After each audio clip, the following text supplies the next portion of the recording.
Po ndiqni podcastin Miqësisht e Lida, episodi 25.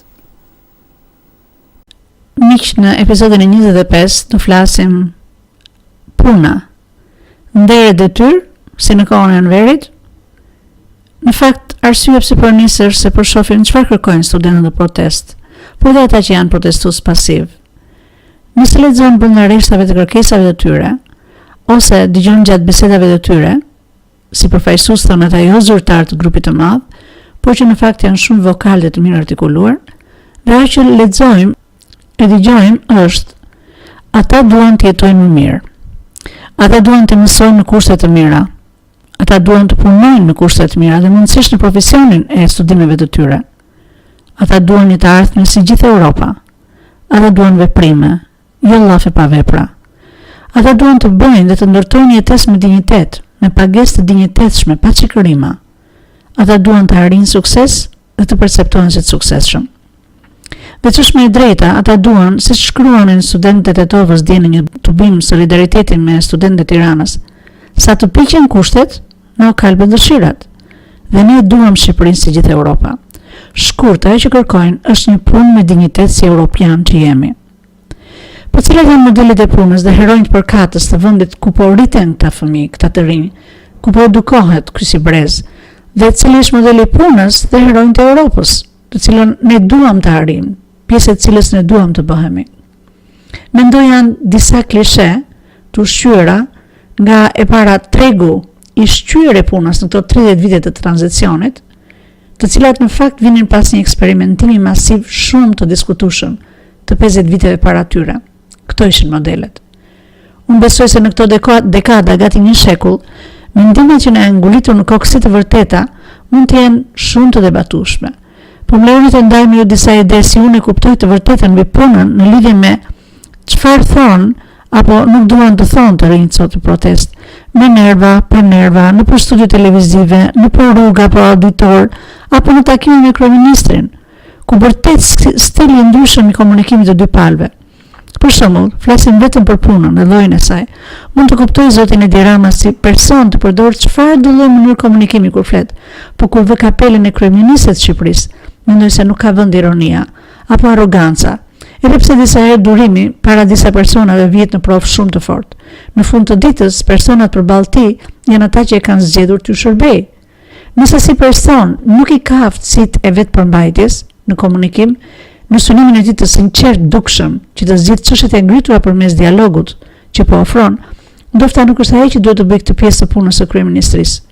Por dikush që ai dërgon aty, një dikush që shquhet për dëgjim aktiv, për një dëgjim ku komunikimi nuk shton problem mbi problemet që janë shtruar për zgjidhje në dialog.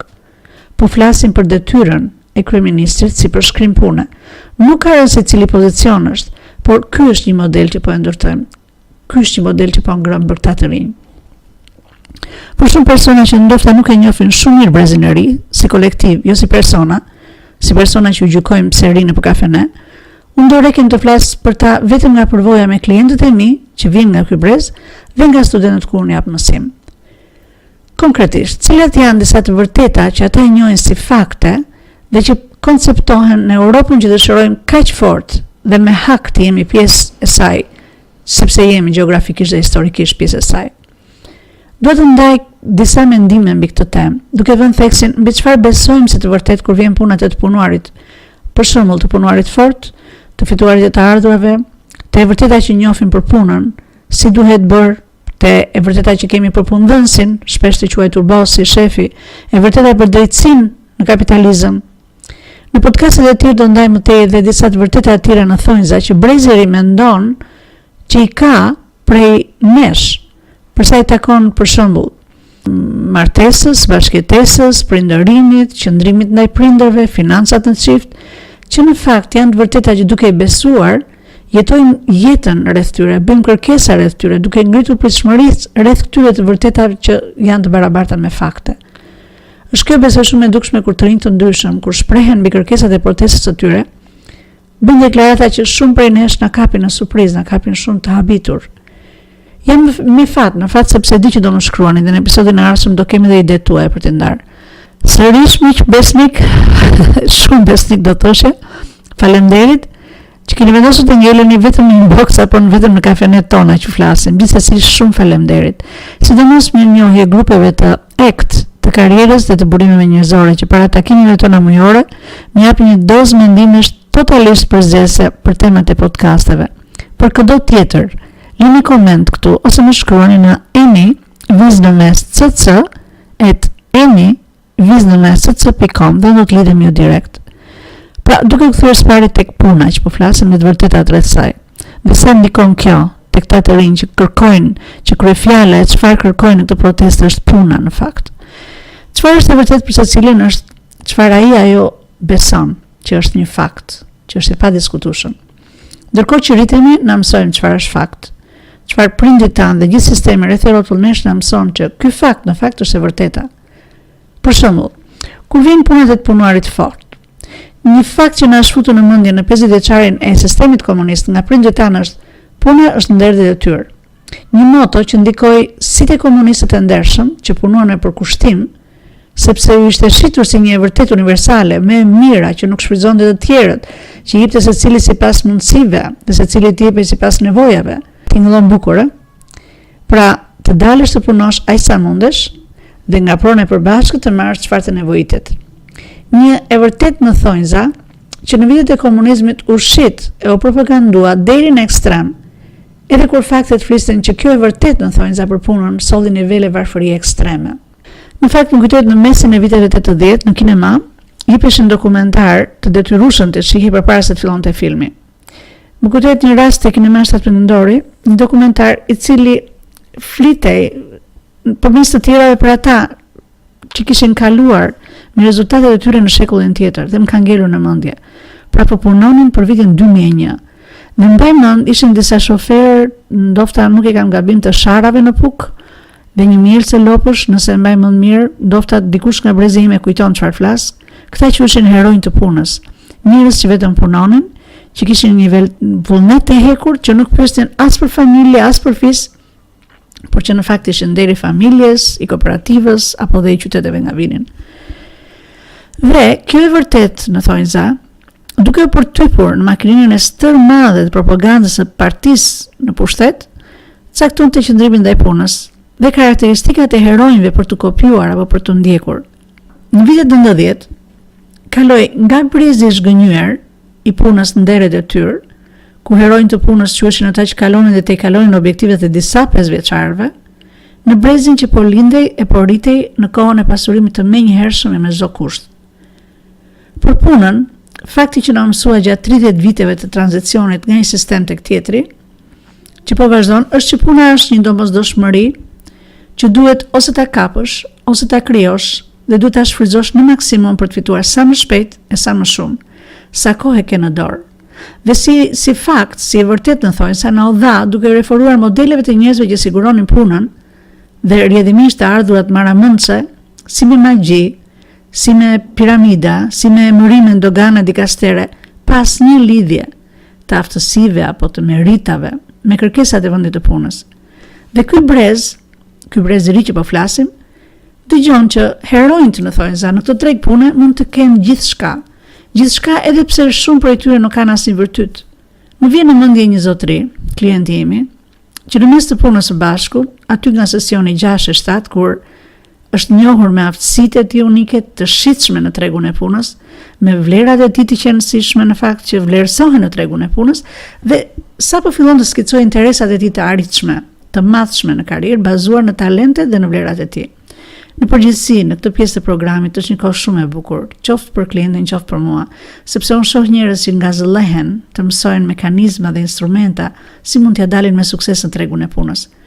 Dhe këtu në fakt është koha kur ne fusim personat e zgjedhur nga personi që të jetë grupi mbështetës, si quajmë ne. Zakonisht qëllon të jetë nga brezi më i vjetër, kur klienti fillon dhe paraqet planin e karrierës së tij si projekt. Dëgjojmë brezin tjetër, brezin i cili vjen nga komunizmi, e dëgjon djalin e vet, e ndalon gjithë procesin duke mshuar faktit që e vërteta është që duke punuar ndeshmërisht djali im nuk do harri asnjë gjë. Kot thot kështu dhe ashtu. kush ja ka dalë duke punuar ndeshmërisht. Punuam ne për gjysmë shekulli dhe dolëm me gisht në gojë. Në fakt, kur i shikon, ti kupton që ai sapo i ka dhënë një grusht në fakt në një vend të keq të birit. Nëse i drejtojmë ti prindi, ajo që them është, nuk mund të kërkosh nga ky i ri të ketë psikologjinë e punës të tranzicionit dhe karakteristikat e heronjve në thonjza të kohës së Enverit. Ky brez ka të vërtetat e veta për të njohur dhe për të zbuluar, duke lënë me njanë mentalitetin e mësuar, kohë që Europa në qasje ndaj punës ka heronj të tjerë dhe ka mundësi tjetër. Dhe në kryefjalën që po thoshim për studentët, kryefjala e tyre është puna dhe duam punë dinjitoze si gjithë europianët. Por le ta shikojmë pak si kanë për kufizimin Europa për punën dhe cilët janë heronjt sipas Europës, heronjt të cilët janë modele për të ndjekur. Mund të flas dhe them se ç'mendon Europa, po duke futur gjithë një bashkim të gjithë shtetesh në një mendje.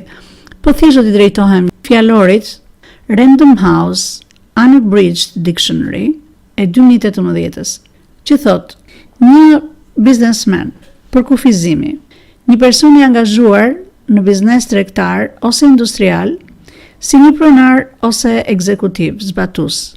Për sipërmarrësin në Europë, është një person që organizon dhe menaxhon çdo ndërmarrje, veçanërisht në biznes, zakonisht me iniciativë dhe rrezik të konsiderueshëm. Tek ne, në fakt, të ndikuar nga teoria e Marxit, mësuar në shkolla për 50 vjet, mbi kapitalin dhe kapitalizmit, ne, biznesmenin, e njohim si një kapitalist që është vdisti të rojun, ose peshku madh ha peshkun e vogël. Ose, por sipërmarrësin, do të thoshe që zakonisht kur shohim një person që është sipërmarrës, në përgjithësi kur pyesim për suksesin, si ka arritur në biznes, të gjithë gjenden pak ngushtë, se duket sikur e ke bërë këtë gjën jo në rrugë të ndershme. Dhe shpeshherë të duhet të tregohesh si arrogante dhe të thuash për shembull që po, kam qenë në biznes, po përpiqem, kam bërë një biznes, pastaj kam bërë biznesin tjetër, sepse në fakt me përkufizim, siç thash, një sipërmarrës është dikush që organizon ose menaxhon ndërmarrjen, veçanërisht në biznes, me iniciativë dhe me rrezik të konsiderueshëm. Nga ana tjetër, cili është përkufizimi një punonjësi, po për Random House Unabridged Dictionary, pra për këtë fjalor. Pra, punonjës është një person që punon për një person tjetër ose një firmë biznesi me pagë. Për hir të vërtetës, më lejoni të them ç'më vjen në mendje. Është një bisedë me një klient që pas shumë pune a i vetë dhe një kalvari intervistash e kohë prove, filloi punë aty ku donte. Menaxher që varet drejt për drejt nga drejtori i përgjithshëm i një firme të madhe private këtu në Tiranë. Pas muajve të parë, do me thënë muajve të mjaltit në punë, takohemi për të parë progresin dhe fjalia e parë që më thotë është cila, thonë jo. Ndoshta që ishte i kënaqur që po bënte një punë për cilën kishte studiuar shumë, apo ndoshta që duke punuar direkt në bosin e një kompanie me rreth 300 punonjës po mësonte nga më i miri në treg që kishte filluar nga zero, apo ndoshta që po ndihej privilegjuar që për momentin po investonte me interesa afatgjat për një jetë shumë të mirë pranë familjes së tij të madhe pa qenë nevoja të largohej për shembull jashtë shtetit. Jo, në fakt ka diçka që dikush në Europë nuk do ta thoshte. Gjithmonë duke u bazuar në përkufizimin që thashtë të punonjësit, si një person që punon me pagë për një person tjetër ose një firmë biznesi. Dhe dini çfarë tha?